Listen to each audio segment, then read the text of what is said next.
Pemirsa, kita lanjutkan diskusi kita. Sekarang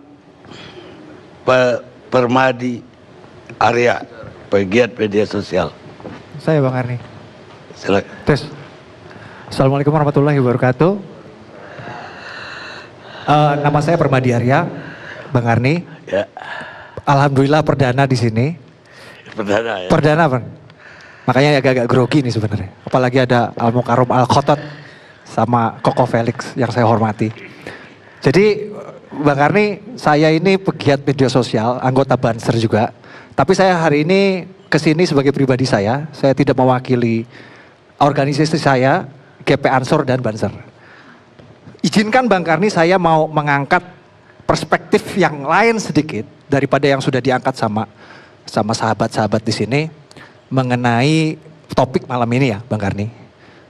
Jadi menurut saya kumpul-kumpul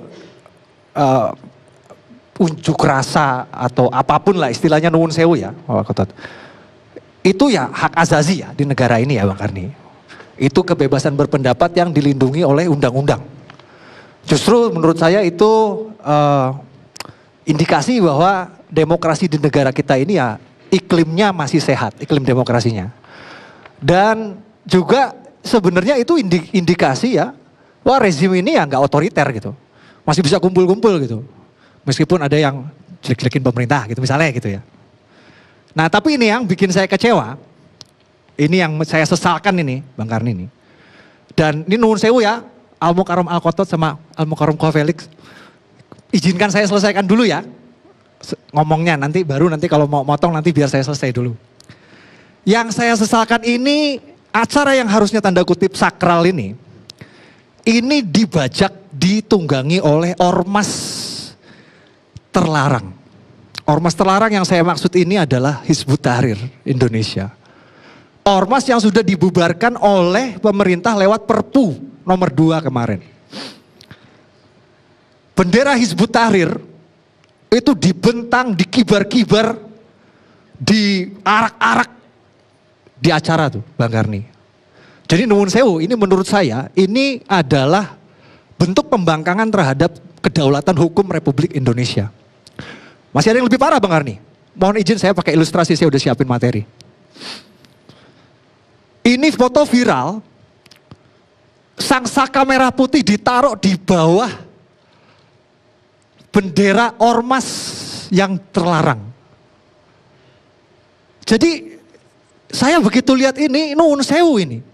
Ini merayakan merayakan reuni, merayakan kemenangan atas penistaan agama. Tapi ya jangan jadi menistakan sang saka merah putih juga dong, benar gak?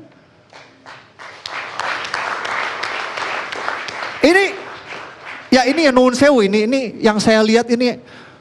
Kita ini di Indonesia ini yang negara mayoritas muslim ini, kita ini sangat-sangat toleransinya nol sama yang namanya penistaan agama. Tapi begitu penistaan Pancasila, penistaan sang saka merah putih, toleransinya tiba-tiba besar. Gitu. Yang jadi pertanyaan buat saya, ini aparat kemana? Pak aparat kalau ada yang nonton ini kemana? Ini jelas-jelas ini penistaan ini penghina simbol negara ini jelas-jelas ini. Ini kemana aparat ini Bang Karni? Mosok sang saka merah putih ditaruh di bawah. Saya tahu pasti Koko Felix sama ini di sini pasti banyak yang ingin mendebat saya Bang Karni bahwa itu yang dipasang itu bukan bendera HTI, itu adalah Panji Rasulullah. Saya katakan sekarang, ini adalah Panji Rasulullah Muhammad Sallallahu Alaihi Wasallam. Inilah al-roya al-liwa. Monggo ini banyak sumber kredibel yang bisa dicek, banyak sumber kredibelnya. Ini bisa dicek ini. Ya, bisa periksa sendiri. Ini Bang Karni barang aslinya ini ada di Islamic Museum di Istanbul, Turki. Monggo, Koko Felix kan suka ke Turki, mampir ke sana. Jadi itu bahkan di kutipan sejarahnya itu jelas bahwa ini dulu Rasulullah Muhammad Sallallahu Alaihi Wasallam menyerahkan bendera ini kepada Sayyidina Ali bin Abi Thalib radhiyallahu anhu pada Khaybar ke-7. Jadi jelas sejarahnya. Jadi jelas ya kalau ada yang nonton di sini, Pak aparat, jelas ini adalah Panji Rasulullah. Ini adalah bendera ormas terlarang Hizbut Tahrir, jelas ya. Jadi next time Pak aparat mohon kalau ngelihat-lihat bendera kayak gini lagi, tolong dong ditindak gitu. Yang kedua Bang Karni, saya nggak banyak bicara, poinnya nggak banyak. Ideologi terlarang khilafah yang sudah sudah dilarang oleh Perpu nomor 2 kemarin itu dengan terang-terangan itu dipromosikan di acara tersebut. Jejak digitalnya banyak Bang Karni. Bisa dilihat foto-foto, spanduk, flyer bertuliskan besar-besar khilafah. Itu dipajang-pajang, orang berselfie ria, diviralkan di media sosial. Ini ideologi yang pernah terang-terangan ingin mengganti Pancasila sebagai falsafah negara. Ideologi yang terang-terangan mengatakan bahwa menolak undang-undang dan mengatakan undang-undang RI itu adalah hukum jahiliyah, hukum biadab. Ideologi yang terang-terang mengajarkan katanya nasionalisme itu tidak ada dalil, kata mereka. Itu kan sama aja mengatakan bahwa cinta tanah air itu bertentangan dengan hukum Islam. Ingin membenturkan agama dan negara. Ideologi yang berbahaya, yang akhirnya dengan berbagai macam pertimbangan pemerintah memutuskan untuk melarangnya. Maaf kalau saya menyinggung, tapi apa bedanya dengan komunis PKI? Jawabnya tidak ada. Sama-sama ideologi berbahaya, sama-sama ideologi terlarang. Kembali lagi pertanyaan saya, kemana aparat? Ini terus terang nih, Bang Karni saya prihatin. Ini menurut saya ini udah bentuk menginjak-injak martabat hukum ini. Dan yang terakhir, pasca acara Bang Karni, buzzer-buzzer mereka, influencer mereka, itu di media sosial mereka kompak blasting. Blasting itu memviralkan di media sosial foto-foto dokumentasi gerakan 212 dengan narasi-narasi nuwun sewu ya, Bang Karni. Narasi-narasi yang hate speech, agitasi, dan hasutan anti pemerintah. Saya bukan corong pemerintah, cuman saya ngomong ini menjabarkan fakta. Contoh nih Bang Karni, ada diviralkan, wah Pak Jokowi, wah Pak Presiden RI tidak hadir di 212, ini berarti Pak Presiden ini tidak peduli pada umat Islam. Nah ini kan, contoh-contoh ini kan. Atau ada satu video yang viral itu, ada satu ustadz yang diundang untuk orasi. Ustadz siapa namanya, nggak penting lah itu. Ini dia orasi, ini videonya viral nih. Orasi dia mencaci maki dengan nada menghina Menteri Agama. Lah iki nuwun sewu iki Bang Karni, ini apa? Iki maulid apa orasi politik? Cok. Jadi kesimpulannya, akhir kata, saya sulit melihat 212 ini, sulit bagi kita untuk melihat 212 ini. Maksud saya sulit bagi kita untuk tidak melihat 212 ini sebagai gerakan politik. Mendingan udah jelas-jelas aja ini gerakan, jangan bilang gerakan Islam, ini gerakan politik bernuansa Islam. Bahkan nih saran saya nih Bang Karni, ini buat bapak-bapak ini yang saya terhormat. Udah kenapa nggak bikin aja sih partai politik 212? Parpol Islam 212 kan jelas. Minimal mereka jujur gitu Bang Karni dengan motif mereka yang sebenarnya yaitu politik gitu. Ya kan? Daripada kayak sekarang umat dibuai dengan dalil jihad bela agama persatuan umat padahal tujuannya politik 2019. Sekian Bang Karni. Wallahul muwaffiq ila aqwamit thoriq. Assalamualaikum warahmatullahi wabarakatuh. Sekarang saya minta Felix Xiao, penceramah. Perdana juga kalau nggak salah. Alhamdulillah. Baik, bismillahirrahmanirrahim. Assalamualaikum warahmatullahi wabarakatuh. Alhamdulillahirabbil alamin. Wassalatu wassalamu ala asrofil anbiya'i wal mursalin wa ala alihi wa sahbihi ajmain. Asyhadu an la ilaha illallah, asyhadu anna Muhammadan abduhu wa rasuluhu la nabiyya ba'da.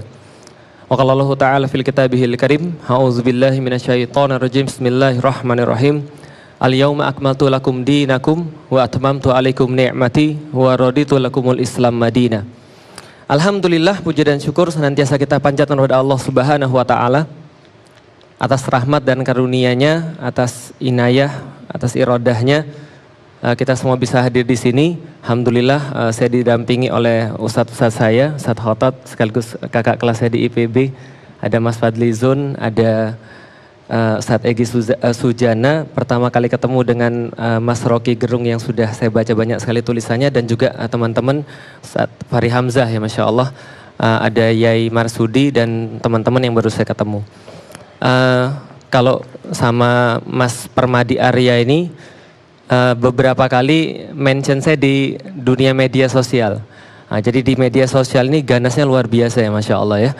Tapi saya jadi teringat omongannya Mas Tejo. Nah, kalau Mas Tejo ini juga saya sering dengar videonya, terutama ketika lagi ngobrol sama Cak Nun. Saya ingat bahwa Mas Tejo pernah bilang bahwa hidup ini semuanya acting ya. Bahkan kata Mas Tejo juga acting. Dan saya jadi yakin ganasnya Mas Permadi ini acting juga kayaknya ya. Nah, tak doain mudah-mudahan imanmu juga bukan acting ya. Nah gitu yang pertama. Kalau yang kedua, Mas Denny Siregar saya juga pernah lihat beberapa. Dan kalau sana Al-Quran mengatakan wamal hayatud dunya illa laibu wallahun, bahwa sesungguhnya dunia itu tidak lain merupakan tempat bermain-main dan tempat bersenda gurau gitu ya. Nah sekarang Anda sudah bisa ngeliat senda guraunya itu kayak apa dunia itu ya. Masya Allah, Alhamdulillah. Jadi yang pertama-tama saya pengen ngasih tahu dulu, saya datang ke sini, Alhamdulillah karena memang mungkin TV One melihat saya sebagai penggiat media sosial juga ya. Bedanya bukan mungkin di sini. Kenapa? Penceramah. Nah, ya penceramah ya. Di sini penceramah. Tapi kalau tadi yang di sana ngaku media sosial penggiat, kayaknya di sini followernya paling gede saya kayaknya. Begitu. Ah ya gitu. Itu tidak usah dipertanyakan lagi karena itu sudah berdasarkan data. Jadi kalau bicara tentang media sosial, saya pikir saya lebih berhak untuk kemudian mewakilkan orang-orang yang ada di media sosial dibandingkan yang lain yang telah lebih dulu berbicara tadi. Nah pertama-tama gini Bapak Ibu sekalian, Bang Karni, saya pengen memberitahu ada satu hal yang luput yang mungkin belum dijelaskan oleh pendahulu-pendahulu tadi. Yang pertama-tama adalah ini semua tidak pernah terjadi di Indonesia. Gerakan 212 ataupun kemudian reuni yang baru kita laksanakan kemarin, ataupun kejadian-kejadian yang mendahuluinya, ini belum pernah terjadi di Indonesia ke belakang, belum. Baru terjadi ini saja. Nah, kapan terjadinya? Ini mulai terjadi setelah ada penguasa baru yang muncul. Nah, jadi ketika ada satu penguasa baru yang muncul, ada sesuatu penguasa baru yang muncul, kemudian ada beberapa hal yang kemudian memaksakan ingin mensekularisasi Indonesia secara lebih jelas lagi. Memisahkan peran agama daripada kemudian kehidupan sosial. Artinya adalah apa? Agama ini seolah-olah tidak boleh mengambil peran di dalam kehidupan, walaupun ternyata kita lihat di Indonesia yang mayoritas adalah orang-orang Muslim. Contoh misalnya, ketika misalnya terjadi pilkada di Jakarta, ini kan ada satu hal yang sangat bertentangan. Indonesia mayoritas adalah Muslim. Kemudian mereka harus dipaksa seolah-olah kemudian menerima pemimpin yang dalam agama mereka melarang dengan jelas bahwa orang-orang Muslim itu dikuasai oleh orang-orang yang bukan Muslim. Itu sudah jelas sekali dituangkan di dalam Al-Quran, salah satunya yang kelak nanti akan diingat sebagai gerakan Al-Ma'idah 51 itu. Nah ini ada sebuah hal yang kemudian dipaksakan. Sabar Ustaz, Alhamdulillah. Saya belum selesai. Nah ada kemudian yang sudah dipaksakan di sini. Nah ketika ini kemudian terjadi, ada polarisasi. Dan kalau boleh dicek di Facebook saya sudah bilang dari awal bahwa ini kalau diteruskan akan jadi masalah yang sangat besar sekali. Nah kenapa? Seolah-olah ada pemaksaan ingin mensekularisasi Indonesia lebih dalam lagi daripada yang sudah pernah ada. Nah dari situlah kemudian ketika ada gerakan-gerakan kaum muslimin yang akhirnya 411, 212, ini ada satu hal yang memang tidak pernah dirasakan. Saya masuk Islam tahun 2001. Jadi pada Bapak Ibu sekalian yang hadir di sini yang ada di rumah, saya masuk Islam 2001. 15 tahun, 16 tahun saya berada di 2002 saya masuk Islam. 15 tahun saya berada di dalam Islam, itu tidak pernah saya temukan ada satu common sense di antara kaum muslimin untuk satu gerakan. Nah kenapa ini bisa muncul? Karena mereka mengatakan kami mendapatkan hidayah, kami mendapatkan pencerahan, kami mulai sadar dengan agama kami, tanggung jawab dengan agama kami sendiri, yang setiap hari kami ucapkan, yang setiap hari kami baca Al-Quran. Setelah kemudian kasus penistaan Al-Maidah 51 itu, mereka menjadi punya sebuah tanggung jawab yang lebih besar dalam agama mereka. Muncul satu gerakan. Nah ketika muncul satu gerakan ini menjadi sebuah gerakan yang tidak bisa diabaikan oleh siapapun. Terlepas tadi ada usaha kemudian untuk mengkerdilkan gerakan ini dengan kata-kata seperti tadi, yang hadir di sana cuma puluhan ribu.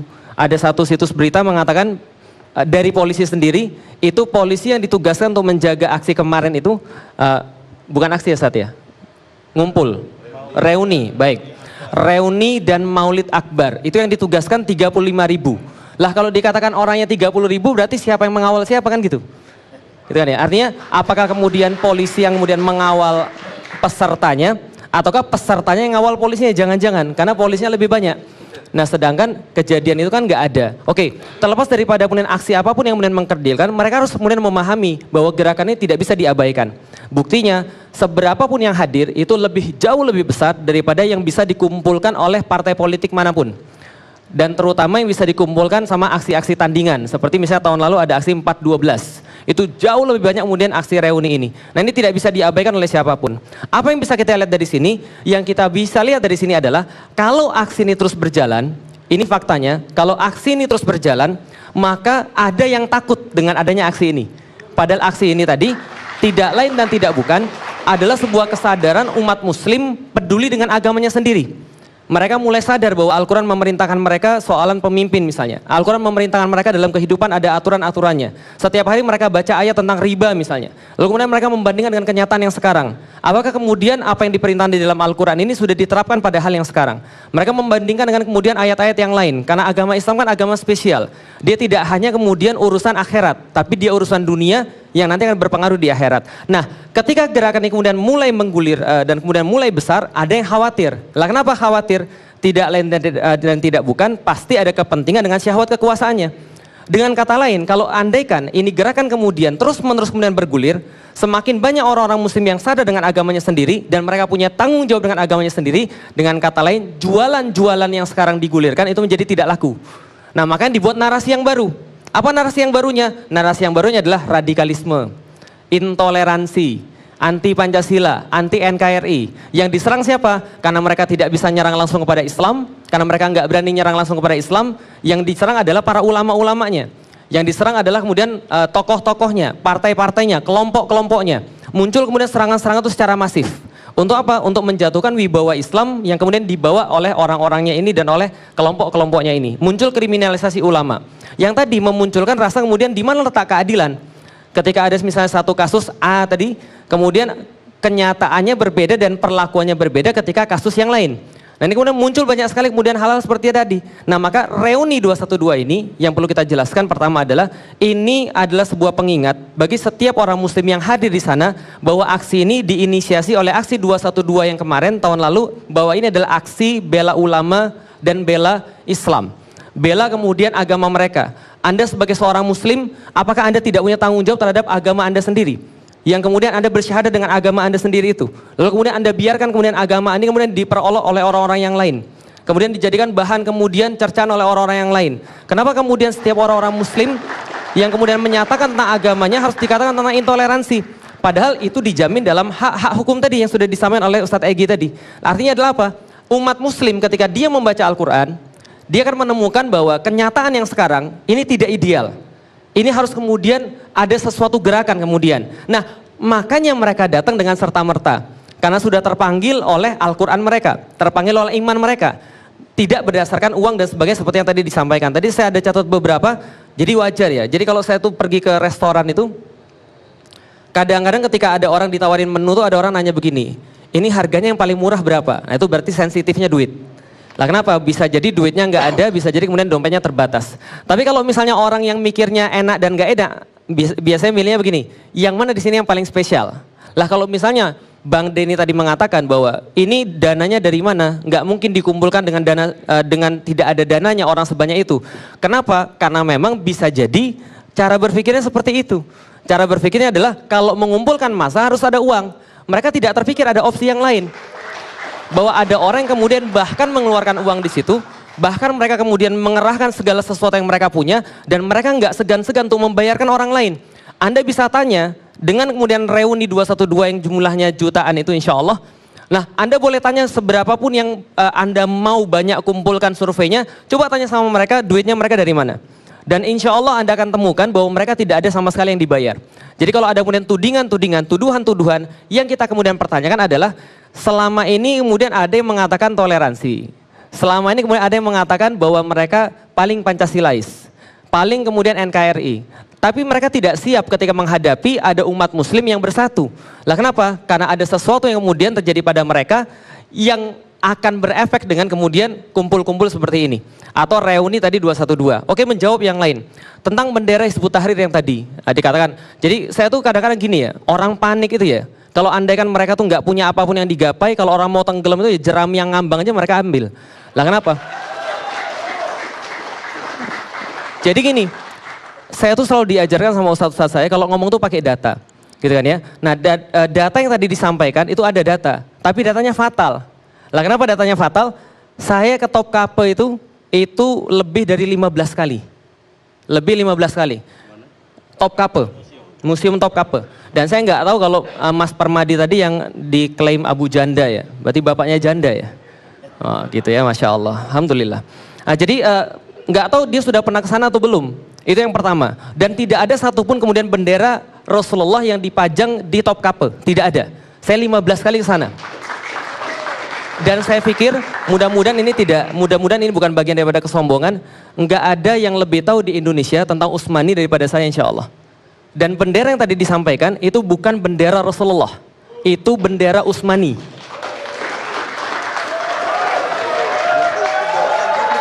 Makanya berarti itu adalah sebuah kebohongan publik yang kemudian tadi. Bahkan ini adalah, boleh ngasih. Loh, sebentar Mas, sebentar, tunggu dulu. Katanya tadi nggak boleh ngomong dulu. Piye toh? Nah, gitu kan ya. Baik, jadi artinya ini adalah kemudian sebuah hal pembohongan yang kemudian sebuah penggiringan opini. Bahkan inilah hate speech yang sebenarnya. Lah kenapa? Dari tadi kalau misalnya difahami dan didengarkan, inilah ucapan-ucapan provokasi tadi. Gitu kan ya. Oke, itu yang pertama. Yang kedua, bendera yang tadi diklaim sebagai bendera Hizbut Tahrir itu adalah bendera Rasulullah Sallallahu Alaihi Wasallam. Hadisnya jelas. Anibni Abbas, royatu Sallallahu Alaihi Wasallam saudah, waliwa'uhu abyad. Saya nggak usah artiin ya, insya Allah ya. Oh, artiin, baik. Baik, terima kasih. Sesungguhnya bendera Rasulullah Sallallahu Alaihi Wasallam itu warnanya putih dan panjinya berwarna hitam. Artinya sudah jelas sekali ada warna putih dan ada warna hitam di situ. Dalam kemudian hadis yang lain dikatakan maktubun alaih la ilaha illallah Muhammadur Rasulullah. Bahwa sesungguhnya tertulis di dalamnya la ilaha illallah Muhammadur Rasulullah. Kalimat yang antum-antum itu semua hidup dengan itu. Kalimat yang antum-antum semua ingin mati dengan itu. Dan kalimat yang antum-antum semua pengen hidup lagi dengan itu. Betul atau tidak? Alhamdulillah kalau masih iya. Nah artinya itu bukan bendera Hizbut Tahrir. Itu adalah benderanya Rasulullah, benderanya umat Islam. Andaikan mau dipakai oleh Hizbut Tahrir itu adalah suka-suka dia. Mau dipakai oleh mas-mas di sini juga boleh juga, nggak ada masalah. Lah kenapa? Karena itu benderanya Rasulullah. Semua umat muslim berhak untuk memakai itu. Lah bagaimana mungkin, akan sangat lucu sekali bagaimana mungkin ada orang muslim yang anti dengan syahadatnya sendiri. Atau jangan-jangan dia nggak paham bahwa itu adalah syahadatain. Ini. Oh sebentar, saya belum selesai. Saya belum selesai. Sebentar, saya belum selesai. Penggiringan opini. Paham. Muslim. Sabar. Ya, Ustaz lagi ada iya. Kalau saya Wallace dan santai, alhamdulillah. Iya makanya memang begitulah kira-kira. Ya nggak apa-apa. Itu memang itulah enaknya di Indonesia. Indonesia itu orang-orang nyenengke, lucu-lucu, alhamdulillah ya. Jadi DE lucu nggak apa-apa. Jadi artinya ini adalah kemudian bendera yang kemudian bertuliskan kalimat syahadatain. La ilaha illallah Muhammadur Rasulullah. Ini adalah kemudian kalimat yang kemudian senantiasa dibanggakan oleh orang muslim. Nah inilah kemudian dalil-dalil yang paling mendekati dengan bendera Rasulullah Sallallahu Alaihi Wasallam. Bicara tadi dengan bendera Utsmani, banyak bendera Utsmani. Saya coba lihat nanti sana, kalau bendera Utsmani biasa ada kalimat Inna fatahna laka fatham mubina yang kemudian dijadikan sebagai bagian daripada bendera mereka. Oke, yang terakhir teman-teman sekalian, yang pengen saya sampaikan. Pertama-tama kalau kita mau konstruktif, kalau kita mau benar-benar berpikir untuk bangsa ini, berpikir untuk Indonesia yang sama-sama kita cintai ini, dakwah itu tidak mungkin dilakukan kalau kita nggak mencintai Indonesia. Andaikan umat Islam tidak mencintai Indonesia, maka Indonesia tidak akan merdeka. Dan kita perlu ingatkan pada semua pihak bahwa Indonesia ini merdeka, saham terbesarnya adalah umat muslim. Dan umat muslim ini adalah orang yang akan pertama kali berdiri ketika melihat kezoliman di depan mata mereka. Dan kalau misalnya teman-teman lihat ketika Islam kemudian menginspirasi para pejuang-pejuang kemerdekaan, kemudian untuk berdiri, kemudian untuk melawan penjajahan yang terjadi di Indonesia, maka penjajah pasti tidak suka. Penjajah akan mendiskreditkan gerakan-gerakan ini. Dikatakan gerakan inilah, gerakan itulah, gerakan yang sebagainya. Nah, pertanyaan saya, kalau seandainya ada persatuan umat, yang Masya Allah kalau antum datang ke sana, kita tidak usah berbicara tentang wasilah-wasilah hidayah yang dihantarkan lewat 212 itu. Tapi kalau seandainya Anda datang ke sana, Anda akan merasakan keharuan yang sangat luar biasa. Persatuan yang sangat hebat sekali. Artinya kalau ada yang nggak suka, jangan-jangan Anda ini bermental penjajah. Lalu kemudian yang terakhir banget, sorry Ya, Bang Karni. Kan saya kan baru sekali. Baik, lalu kita yang terakhir. Kita bicara tentang konstruktif. Saya ini pembelajar. Artinya kalau kita ini semua adalah pembelajar, maka kita belajar untuk mencari kesalahan kita sendiri sebenarnya apa. Rasulullah ketika berdakwah ditolak, beliau kemudian menyalahkan dirinya sendiri. Bahwa sebenarnya apa salah saya? Apa kemudian yang menyebabkan kekurangan daripada usaha saya dalam berdakwah? Kita pun sama, kita adalah pembelajar yang mencari kesalahan dalam diri kita sendiri. Walaupun kemudian kita menemukan kesalahan itu ada di pihak yang lain, tapi kita tidak gunakan kecuali untuk memberikan kebenaran bagi diri kita sendiri. Itu yang pertama. Yang kedua, kita sadari ada sesuatu hal yang memang terjadi di negeri ini. Polarisasi terjadi. Ada kemudian pecah belah di antara umat di negeri ini. Walaupun kemudian kemarin 212 bersatu tidak semuanya, tapi ini adalah momen persatuan, kita tidak bisa pungkiri itu semua. Maka saya hadir di situ, karena itu adalah bagian daripada momen persatuan. Karena dalam kemudian kondisi pecah belah seperti ini, tidak ada yang lebih baik yang kita lakukan, kecuali kita bersatu dan kemudian mendatangi tempat-tempat yang ada kemudian persatuan seperti itu. Dan saya sadar kemana-mana saya ditolak gitu kan ya, ada beberapa tempat yang kemudian mengusir, menolak saya. Tapi saya yakin yang diusir itu bukan keinginan kita untuk bersatu. Bukan keinginan kita untuk kemudian mencari solusi yang terbaik bagi negeri ini. Dan bagi kami orang-orang muslim, kami meyakini bahwa solusi yang diberikan terbaik itu sudah pasti datang daripada Allah Subhanahu wa taala. Kita meyakini itu dengan seyakin-yakinnya, dan kemudian itu sudah terbukti selama 1300 tahun lewat kemudian yang dikatakan khilafah tadi. Yang dikatakan ideologi terlarang tadi. Terlarang dari mananya? Kalau Anda mengatakan khilafah adalah ideologi terlarang, berarti Anda harus menghapuskan kemudian orang-orang yang membaca ketika taraweh kepada Khalifah Abu Bakar, Khalifah Umar, Khalifah Utsman, Khalifah Ali. Mereka adalah khalifah-khalifah. Dan khilafah adalah apa? Khilafah adalah prinsip pengelolaan alam semesta yang diamanakan Allah kepada manusia. Berarti ketika Bang Permadi misalnya jadi seorang bapak yang baik, jadi seorang kemudian ayah yang mengajari anak-anaknya dengan baik, belajar dengan baik pada istrinya, dia sudah menjadi khalifah yang menerapkan prinsip-prinsip khilafah. Tapi dalam konteks rumah tangga, ada dalam konteks-konteks yang lebih besar, ini adalah kemudian khilafah. Bagaimana kemudian dikatakan bahwa khilafah ini adalah ideologi terlarang, apalagi sampai kemudian dibandingkan, lalu kemudian dibenturkan dengan Pancasila. Dan semua sudah sepakat saya pikir, bahwa Pancasila dijiwai oleh nilai-nilai Islam. Tadi sudah disampaikan oleh Bang Egy, kita sudah sepakat. Artinya adalah apa? Artinya adalah jangan sampai kemudian kita ini kalau mau mencari solusi kemudian menjelek-jelekkan yang lain, senantiasa memprovokasi yang lain. Ini bukan sesuatu yang baik insya Allah. Baik. Kita menginginkan kebaikan dan mudah-mudahan kebaikan itu ada pada hari ini. Wallahualam bishawab. Assalamualaikum warahmatullahi wabarakatuh. Waalaikumsalam. Boleh. Ini sebentar aja Bang Karni, nggak lama. Iya. Cuman mau ini nanggepin ini soalnya tadi ada narasi. Nah ini yang saya maksud nih Bang Karni. Ini ada narasi berbahaya. Kalau saya kritik benderanya dibilang anti lafadz la ilaha illallah. Ini narasi yang berbahaya ini. Saya ini terkenal Bang Karni karena saya nih lagi rame ISIS 2014. Saya orang yang berani ngece ngolok-ngolok ISIS. Tahu saya dibilang apa Bang Karni? Dibilang anti Islam. Ini yang berbahaya. Justru jadi nuwun sewu Kofelik ya. Kalau Kofelik bilang ini hate speech, ini juga hate speech. Bilang saya kritik bendera kok dibilang saya anti sama la ilaha illallah, itu kan udah jauh sekali itu. Terus soal itu tadi dalil ya nuwun sewu, aku nggak mau karena saya bukan ustadz seperti Koko Felix ini.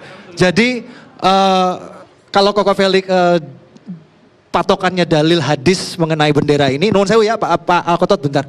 Yang saya tahu sebagai saya seorang muslim, hadis itu baru ada 200 tahun setelah Rasulullah wafat. Banyak yang doif, banyak yang palsu juga. Jadi nuwun sewu kalau misalnya itu nggak bisa dijadiin pegangan, tapi saya nggak mau ke situ ya Pak Alkotot ya. Sudah Saya nggak mau tahu ya nggak usah ngomong. Lah makanya saya nggak mau bahas itu. Yang saya pengen bahas adalah logika, kita pakai logika falasi nih kayak gini ya. Ini logika falasi sebenarnya. Ini cacat logika. Kenapa saya bilang kayak gitu? Kalau memang pengen la ilaha illallah, kan bisa warna kuning. Kan bisa warna hijau. Kenapa harus warna hitam? Tahun ya depan kita kasih warna-warni Mas. Sama seperti sekarang gini, misalnya ada orang ngibarin bendera Palu Arit. Terus bilang ini bendera PKI. Terus dia bilang apa? Oh ini bukan bendera PKI, ini bendera komunis. Nah kan sama kayak gitu logikanya kan. Jadi kan bisa sebenarnya. Sekarang jelas-jelas ini bendera Hizbut Tahrir. Kalau memang mau hitam, kenapa nggak sekalian aja bendera ISIS dipakai? Iya kan? Pak Karnip saya Nuhun boleh. sewu ya. Sama ini, Ya, biarin aku penutupan nggak lama kok.